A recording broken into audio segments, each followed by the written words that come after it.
Ya, dalam propaganda yang dilakukan di masa pandemi, terjadinya peningkatan yang cukup signifikan penggunaan sosial media.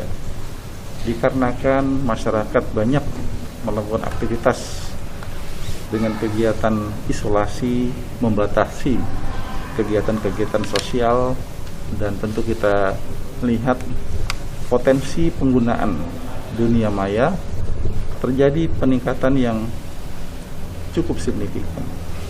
Seiring dengan itu,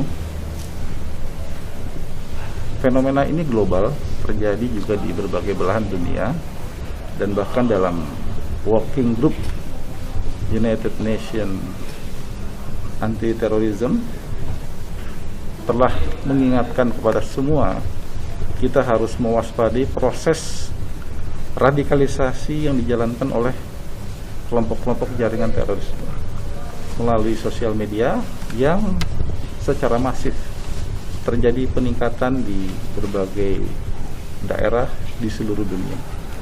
Jadi pola itu semakin meyakinkan kepada kita semua bahwa mengedukasi masyarakat untuk mewaspadai penggunaan sosial media di dalam mengantisipasi adanya penyampaian paham-paham radikal yang mengarah terorisme, ini adalah sesuatu yang program yang juga menjadi prioritas kita.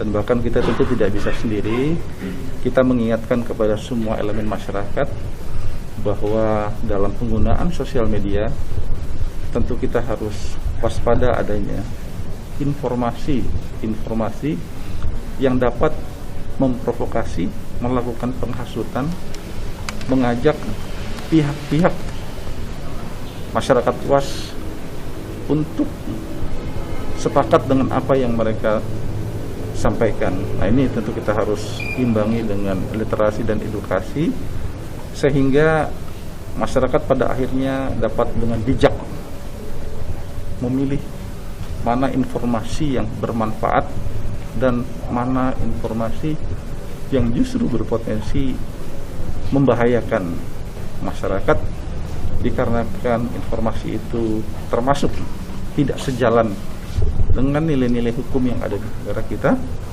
termasuk tentunya juga dengan jati diri kita sebagai bangsa Indonesia yang berlandaskan ideologi Pancasila. Saya pikir itu. Ya. Itu.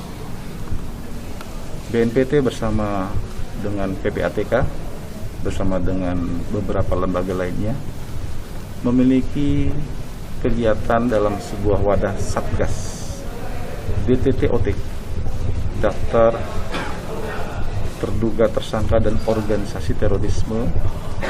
Di dalam misinya adalah termasuk secara proaktif melakukan penelusuran berbagai transaksi keuangan yang nantinya akan disampaikan kepada aparat penegak hukum jika terdapat adanya pengumpulan penggalangan dana masyarakat yang ternyata mengarah dukungan untuk terdukungnya aktivitas yang mengarah terorisme. Jadi dalam konteks ini telah cukup banyak.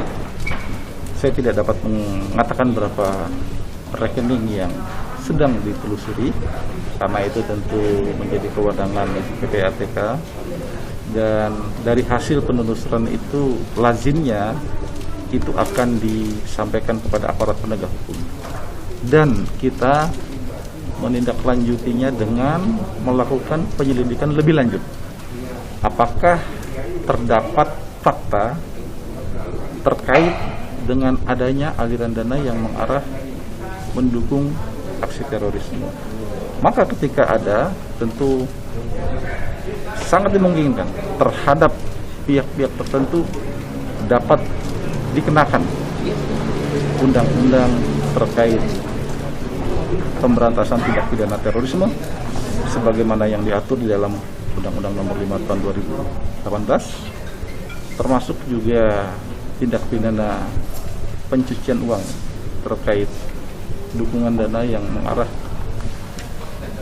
untuk mendukung aksi terorisme. Jadi ini sudah ada aturan hukum di negara kita, dan tentunya semua tetap apa yang dilakukan oleh negara senantiasa bersandar kepada hukum yang berlaku.